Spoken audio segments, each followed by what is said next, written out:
Dis-moi, est-ce que refaire un BYT sur des gens qu'on aime bien, ça ferait pas un peu pute? Bah, tu sais, on a déjà parlé de Monkey, Crost, Sad Panda, Pilote, Fanta et Bob, Mr. Enzor. l'atelier. Ouais, donc en gros, ça passera relativement inaperçu si on fait un BYT sur Amélie, les Suisses ou Phil. Phil, c'est pas un vidéaste. Ah, mais l'émission, c'est break YouTube, donc si je veux, je peux très bien faire apparaître Pseudoless qui dit 3 petits chats devant la caméra le plus vite possible. 3 petits chats, 3 petits chats, 3 petits chats, chapeau de paille, chapeau de paille, chapeau de paille, paillasson, son.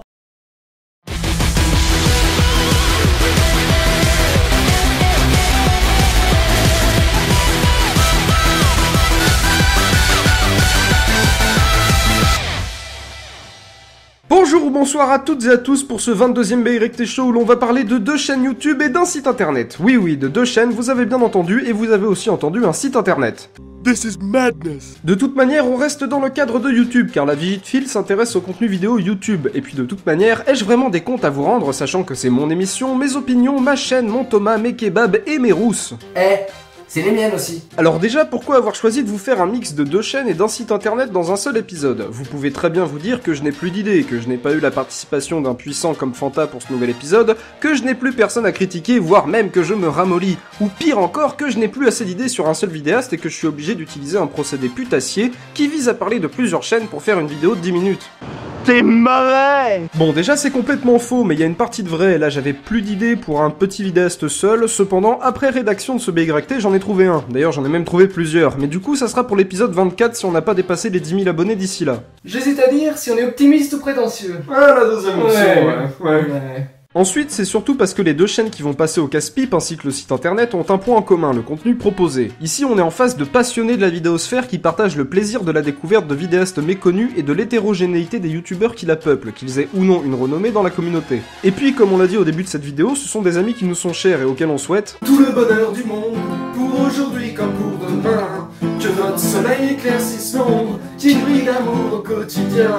Bref, après cette longue introduction où je vous ai expliqué le pourquoi du sujet, on va s'intéresser en premier lieu à définir les 2 chaînes d'Amélie et de Laoupatim, ainsi que le site internet de Phil. Je tiens également à préciser que par cause d'amitié profonde et sincère, il se peut qu'on appelle Laoupatim les Suisses. Sans doute parce qu'ils sont suisses. Bravo à toi, abonné numéro 3254, pour ta perspicacité affligeante. On va donc pouvoir commencer avec le quota boubesque de cet épisode, j'ai nommé Amélie de l'émission.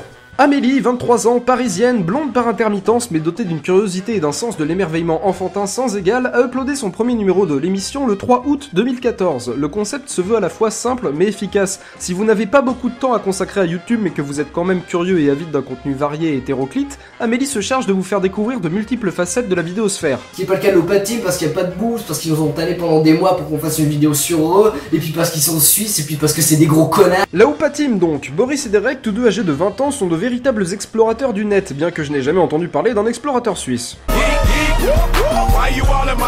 Blague à part, leur émission principale au fond de YouTube consiste à nous présenter les chaînes méconnues du grand public qu'ils apprécient. En mettant en avant de la sorte des chaînes peu connues ou moyennement connues, ils essaient de donner un autre visage à YouTube et non pas celui qu'on lui assimile la plupart du temps. Ce qui est ici encore une bonne idée, car YouTube ce n'est pas juste du podcast, du gaming ou des tutos beauté. YouTube c'est bien plus que ça, c'est une culture multiforme et non pas des archétypes de vidéos qui se ressemblent toutes, et les Suisses sont là pour nous le rappeler. Et du coup, Phil dans tout ça.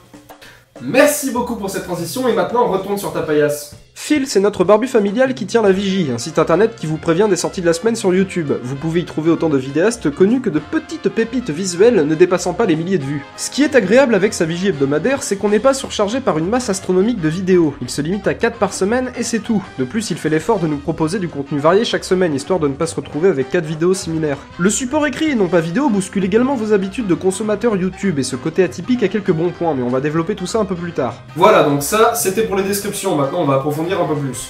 Reprenons donc avec Amélie. Comme on vous l'a dit précédemment, son concept de présenter des vidéastes regroupés sous forme de famille type est simple et efficace, et quelque part c'est aussi quelque chose qui vient naturellement aux humains. Le besoin de classifier et ordonner les choses pour y voir plus clair, ça nous aide à mieux comprendre le monde, et là le microcosme YouTube est comparable au macrocosme de l'univers, c'est-à-dire que sans nomenclature, c'est le bordel. Sauf que j'y vois aussi un mauvais point, pour reprendre ma comparaison avec l'univers, les vidéastes peuvent être comparés à des plantes, il n'y en a pas une qui est identique à l'autre. On peut classer les plantes comme les vidéastes dans des grandes familles, mais en faisant ça le vidéaste ne perd-il pas une une part de son identité à se faire ranger dans une case? Ma réponse à cette question aborde également le deuxième bon côté de l'émission d'Amélie, à savoir l'accessibilité. Contrairement à ce qu'on peut faire sur notre chaîne, elle s'adresse aux gens qui la regardent de façon simple et compréhensible par tous, là où on a choisi de s'adresser à un public dont on estime qu'il connaît un minimum YouTube et Internet. Du coup, j'interprète le classement facile des youtubeurs de la façon suivante. Je considère que son émission est un bon guide pour découvrir YouTube et ses multiples facettes. À l'image d'un professeur de primaire qui enseigne plusieurs matières, elle guide les néophytes en matière de vidéo vers différents horizons et non pas dans une voie unidirectionnelle. Je ne pense pas prendre trop de risques si je vous dis qu'une majorité d'adultes qui ont des enfants entre 12 et 20 ans perçoivent YouTube comme un pot pourri de mecs qui font du Gad Elmaleh dans leur chambre. La faute en revient en partie à YouTube qui met en avant les gens qui ont du succès, mais surtout à cause des utilisateurs majoritaires de la plateforme, les ados, qui ont été gavés par des monceaux de podcasts jusqu'à en vomir. D'ailleurs, on va arrêter d'en parler parce que sinon,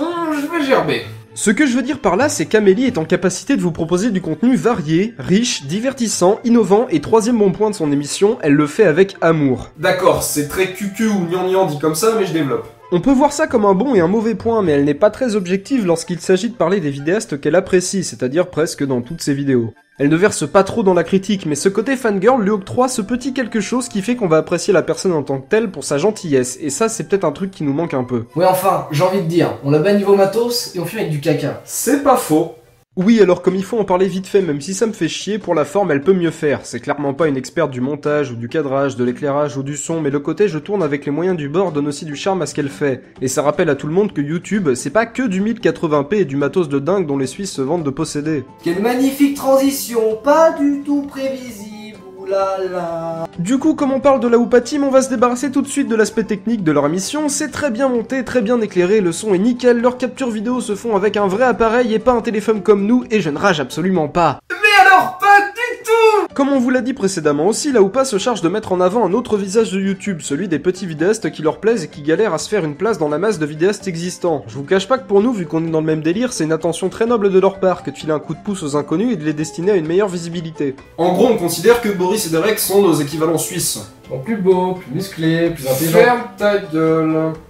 En vérité, sur beaucoup de points, je considère qu'ils nous dépassent largement et avec une bonne longueur d'avance, ce qui fait que j'en suis venu à me poser une question. Comment ça se fait qu'ils soient pas plus connus que ça? C'est vrai, les Suisses ont commencé à faire des vidéos avant nous avec la même ambition. Elles sont supérieures d'un point de vue technique, l'écriture est tantôt critique, tantôt rigolote. Alors pourquoi c'est pas eux les mecs avec plusieurs milliers d'abonnés? En un mot, irrégularité. Pour moi, c'est vraiment le seul problème de leur chaîne. Pour l'instant, on a juste 5 épisodes d'au fond de YouTube en un an. Alors entre l'épisode 3 et 4, on a eu plusieurs épisodes d'un concept qui s'appelle On ne demande qu'à regarder, où on a leur réaction par rapport à une ou des vidéos, mais bon, juste 5 épisodes d'au fond de YouTube en un an, c'est un peu léger.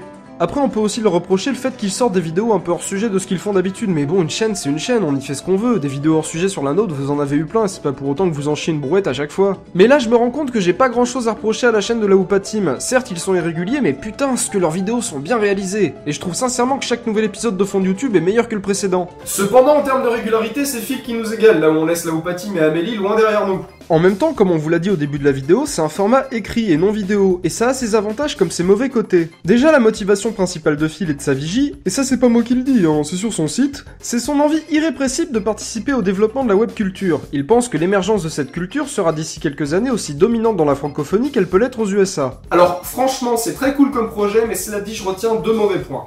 Premièrement, c'est l'objectivité un peu partie en vacances dans sa chronique hebdomadaire. Ça n'empêche pas que le paplard soit bien écrit, de façon sérieuse et travaillée, mais je sais pas, ce petit côté critique absent ne me plaît pas trop. Il faudrait mettre plus en avant les mauvais points des vidéos, mais comme le but c'est de dénicher des perles méconnues, ça serait complètement con de rabaisser les vidéastes qu'il a découverts, sachant qu'il cherche à les faire avant tout découvrir aux yeux du public. Deuxièmement, le format n'est pas forcément un atout pour faire découvrir des vidéastes et des vidéos à l'heure où le format vidéo prend justement de plus en plus d'ampleur. Moi, lire ça me dérange pas, et j'imagine que ça ne dérange pas non plus beaucoup d'entre vous. Au contraire, j'ai toujours été friand de lecture, et Thomas aussi d'ailleurs. La preuve, j'ai des lunettes. Ce que je veux dire, c'est que c'est sans doute pas le meilleur moyen de s'adresser aux gens, et j'entends par là à la majorité. Il y aura toujours un public pour ce format, mais faut avouer que le gros des internautes, c'est du jeune, et que le jeune, il mange de la vidéo. Ceci étant dit, qu'est-ce qu'on peut retenir des créations de Phil, et du coup de celles de la Hoopa Team et d'Amélie?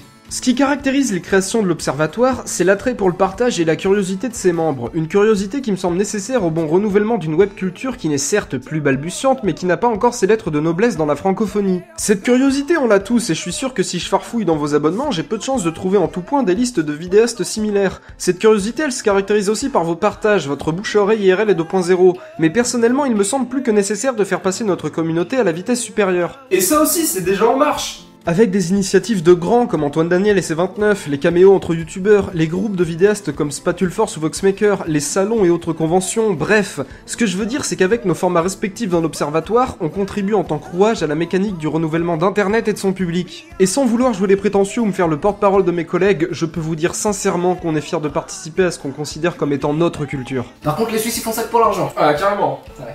C'en est donc fini pour ce 22e épisode du BYT Show et j'espère qu'il vous a plu. Si vous avez aimé la vidéo, vous pouvez toujours laisser un like, un commentaire pour nous dire ce que vous en avez pensé, vous abonner à la chaîne si ce n'est pas déjà fait et partager la vidéo sur les réseaux sociaux, ça aide au bon développement de la chaîne et ça aide aussi tous mes petits copains.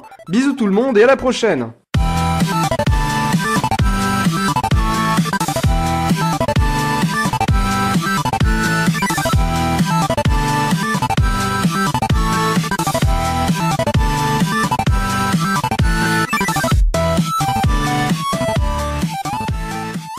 Yo, Edouard, je suis là, c'est bon.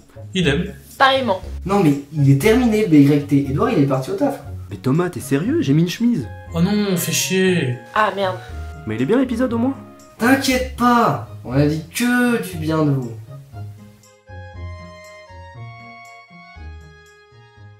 Vache à lait, les deux vaches, c'est ta mère, ça sort ton putain.